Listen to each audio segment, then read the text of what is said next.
Gloria a Dios. Vamos a buscar en nuestra Biblia en el Salmo 42, versículo 11.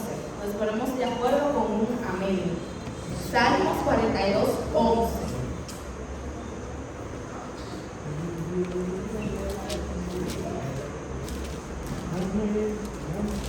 Amén.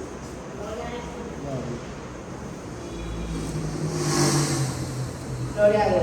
Amén. Amén. Leemos para honrar al Padre, al Hijo y al Espíritu Santo. Amén. ¿Por qué te abates, oh alma mía? ¿Y por qué te turbas dentro de mí? Espera en Dios, porque aún he de alabarle, salvación mía y Dios mío. Amén. Gloria a Dios. Pueden tomar sus asientos. Aleluya, bendito es Dios. En este minuto, en este momento, quiero hablar con ustedes y compartir la palabra del Señor con el tema: parece que el grano de mostaza usa paraguas cuando llueve. ¿Y qué es eso?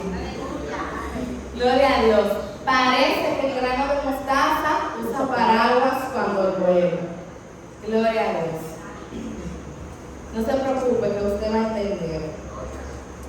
Aleluya. El Salmo 42, que fue donde leímos, trata sobre la urgente necesidad de Dios en tiempos de angustia. El salmista tiene una sabia conversación con su propia alma. No se rindió ante sus sentimientos de desánimo. En cambio, los desafió y los llevó ante Dios. Este es un mensaje para los que se sienten abatidos y para los que tienen sentimientos turbados de que debemos esperar en Dios, ya que Él cumplirá otra vez porque lo ha hecho antes.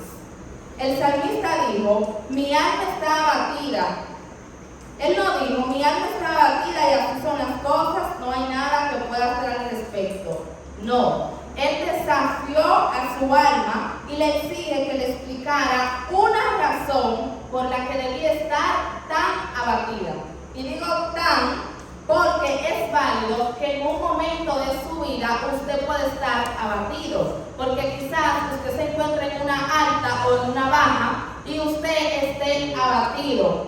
Pero aunque haya razones para el desánimo, hay muchas más razones para la esperanza. Es válido, es normal que usted pase por un momento de tristeza, pero no es normal que usted se quede sumergido en la tristeza.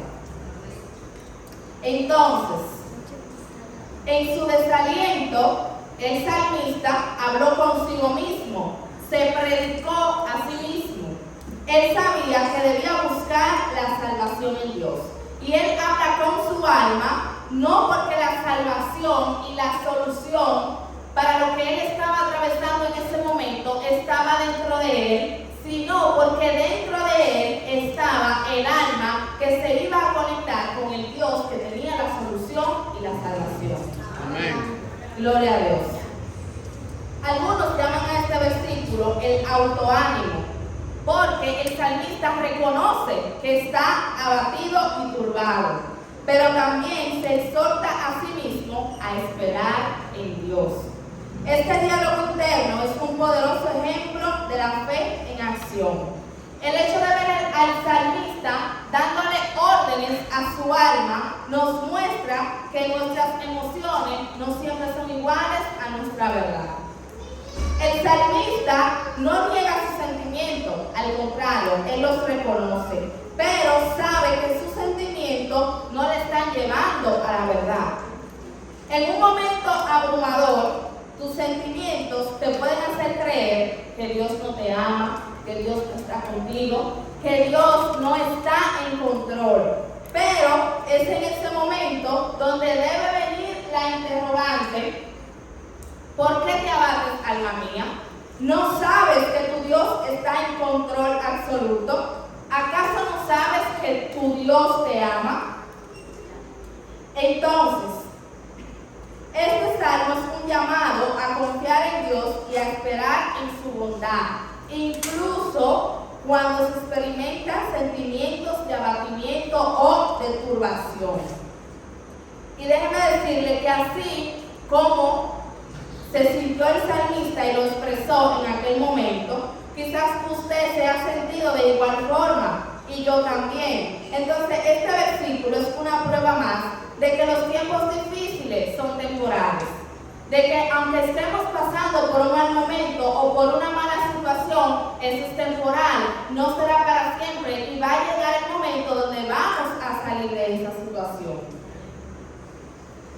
Este salmo nos recuerda que la tristeza, la confusión y la desesperación son emociones que todos experimentamos en algún momento de nuestra vida. Que hay veces donde nosotros mismos debemos recordarnos la verdad de la palabra de Dios.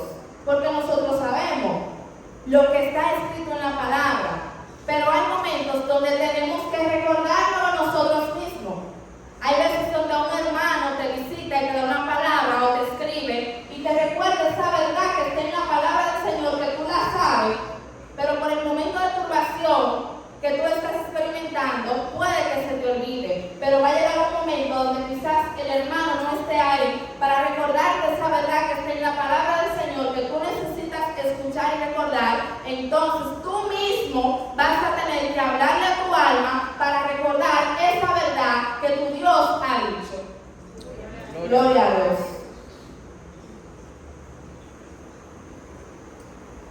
Aleluya.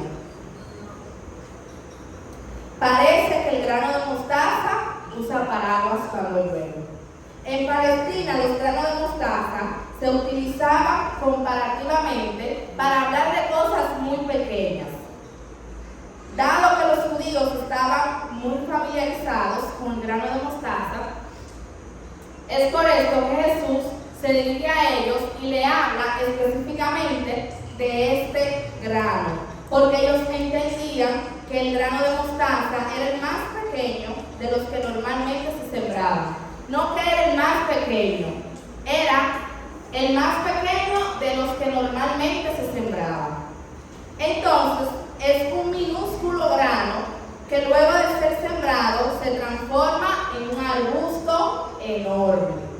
Quien ve el grano de mostaza, si no lo conoce, no cree cuando ve el gran arbusto que ese pequeño grano pudo germinar y dar ese gran arbusto. Entonces, cuando se va a sembrar mostaza, primero se prepara la tierra, luego se espolvorean las semillas sobre la superficie de la tierra. Tercero, se cubren las semillas con una capa de tierra. Y luego, cuarto, se riega abundantemente con agua hasta que germine. Pero también por cultura general sabemos que estos métodos o estos pasos no solo se aplican para el grano de mostaza, sino que también para cualquier semilla o planta que se vaya a sembrar. Hay que realizar estos pasos: preparar la tierra, espolvorear las semillas, cubrir las semillas con tierra y luego regarla con abundante agua y esperar a que germine.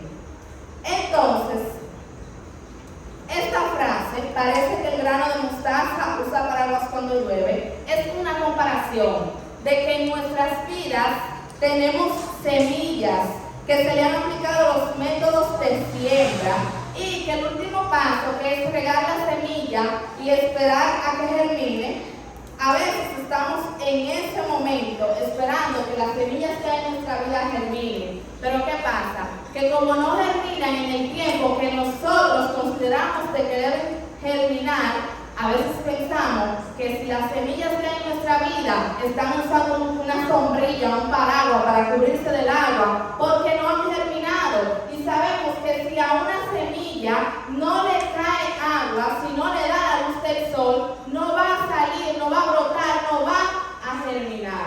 Amén. Gloria a Dios.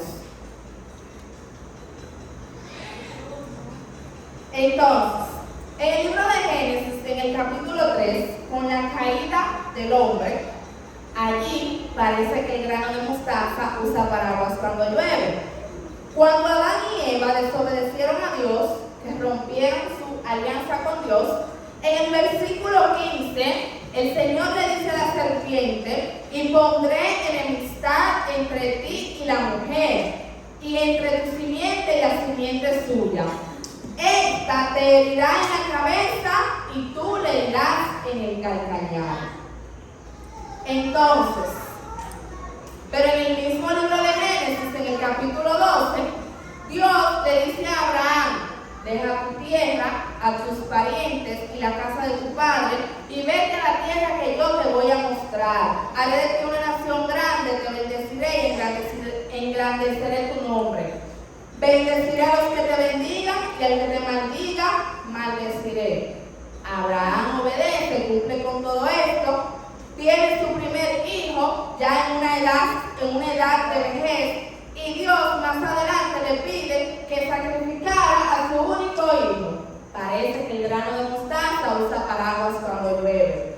Abraham obedece, pero dice, yo y el muchacho iremos hasta allí, adoraremos y volveremos.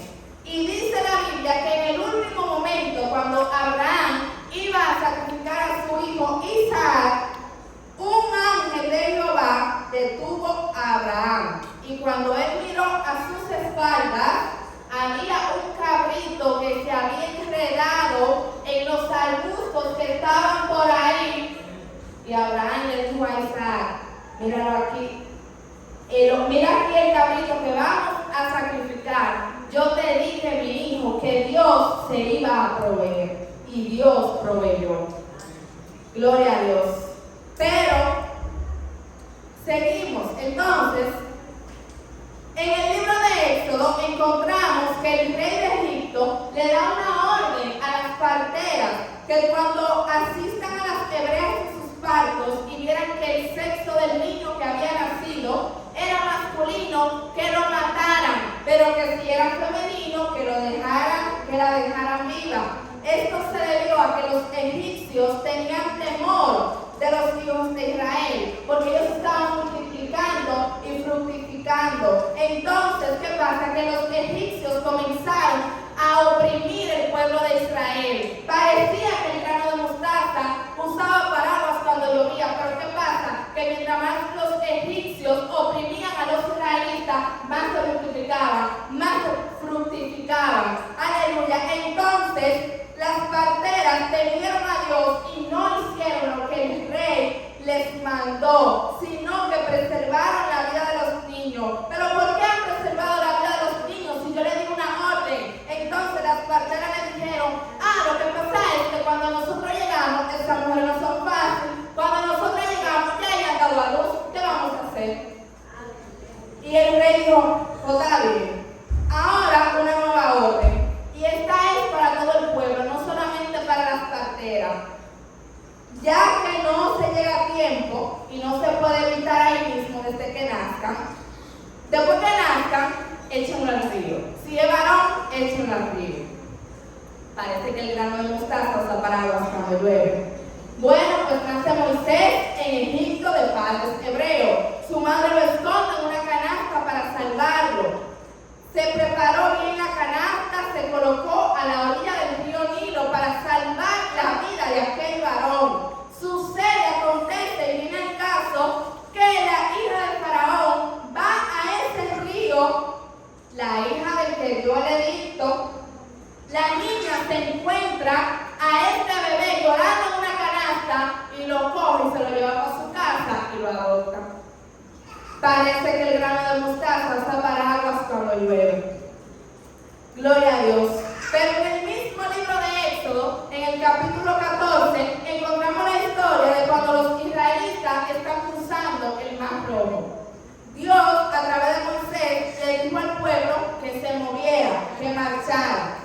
Le fue dado aviso al rey de Egipto de que el pueblo huía. Le dijeron al rey, el pueblo se está yendo. Faraón cogió 600 carros escogidos y siguió al pueblo de Israel. Bueno, pues nada, cuando se topan ahí en el frente del Mar Rojo, que dijeron, ¿y ahora qué vamos a hacer? Faraón y su ejército intentaron cruzar el Mar Rojo para perseguir a los israelitas, pero Dios separó las aguas y quedaron como dos paredes, una del lado de otro. Se abrió un camino en seco, el pueblo cruzó y cuando terminó de cruzar el último dentro del pueblo, se cerraron las aguas. Pero Faraón y sus 600 carros escogidos todavía estaban a medio camino y todos se ahogaron. Gloria a Dios. Cuando parecía que el grano de mostaza usa paraguas cuando llueve, Dios intervino y el cruce del Mar Rojo es un ejemplo de cómo la fe y la obediencia que tenemos hacia Dios nos trae la victoria. Aleluya. Pero seguimos. En el libro de Daniel, capítulo 6, encontramos la historia de Daniel en el foso de los leones. En aquel momento, en Babilonia, parece que el grano de mostaza usa paraguas cuando llueve. Los sabios del rey Darío, que era el rey en aquel momento, estaban celosos con Daniel. Entonces lo acusaron de desobedecer a la ley al orar a Dios. Por el hecho de él orar a Dios y comunicarse con su padre, lo acusaron de que estaba violando la ley. ¿Qué pasa? Que el rey mandó arrojar a Daniel al foso de los leones. Pero Dios envió su ángel para cerrar la boca de los leones y que no le hicieran daño. Entonces el rey se dio cuenta de que sus sabios lo habían engañado y los castigó. Ahora el rey mandó a arrojar a esos que habían acusado a Daniel, los mandó a arrojar a ellos al foso de los leones. A Daniel no le pasó nada, pero ¿y a ellos? Que no habían caído bien cuando los leones lo devoraron. Entonces, al ver esto, el rey Darío escribió un decreto para que en todo su reino se adorara y se honrara al Dios de Daniel.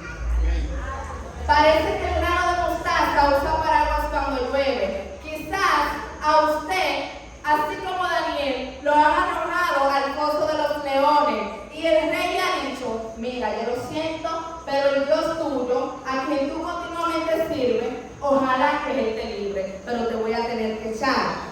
Y cuando han creído que los leones te han devorado y se han acercado con voz triste y te han preguntado: siervo de Dios, el Dios tuyo, a quien tú continuamente sirves, ¿te ha podido librar? Estás ahí. Y es ahí como cuando usted sale, así como salió Daniel, y le dice: vive para siempre, oh rey. El Dios a quien yo continuamente sirvo ha enviado su ángel que cerró la boca de los leones para que no me hiciesen daño. ¿Y usted sabe lo que hizo el rey después de esto? Ahora el rey tiró otro edicto: que todo el dominio de su reino temieran y temblaran ante la presencia del Dios de Daniel. Gloria a Dios. Pero seguimos. En el libro de Mateo, capítulo 1, usted va a encontrar que narra el nacimiento de Jesús. Todo chévere, todo nice. En el capítulo 2 vemos que van los sabios del oriente, donde el rey Herodes era en aquel momento el rey de los judíos, y él pregunta que dónde estaba el rey que había nacido, el que era el rey de los judíos, porque ellos habían ido para adorarle. Oyendo esto, el rey Herodes se turbó y se enfureció a ver que estos sabios estaban burlando de él. Así que Herodes temía que el Mesías desplazara su poder. Ordenó matar a los niños menores de 2 años en Belén y en todos sus alrededores. Entonces, ahora el que es el Mesías, entonces ahora no ha nacido bien y ya lo están buscando para matarlo. Parece que el grano de mostaza usa paraguas cuando llueve, pero eso es que parece. ¿Sabe por qué? Porque un ángel del Señor se le apareció a José y le dijo: coge el muchacho, coge la mujer y vete para Egipto, que están buscando el niño para matarlo. Y José cogió el niño, cogió la mujer y se fueron para Egipto. Y ustedes saben qué pasó. Eso se quedó así porque estaban buscando el niño y no lo encontraban. Pero después Herodes murió coge el niño, coge la mujer y vete para Israel, que ya los que buscaban al niño para matarlo han muerto. Gloria a Dios. Pero en Mateo capítulo 26 y 27 encontramos la narración del arresto de Jesús. Cuando éste está en los tribunales, cuando es sentenciado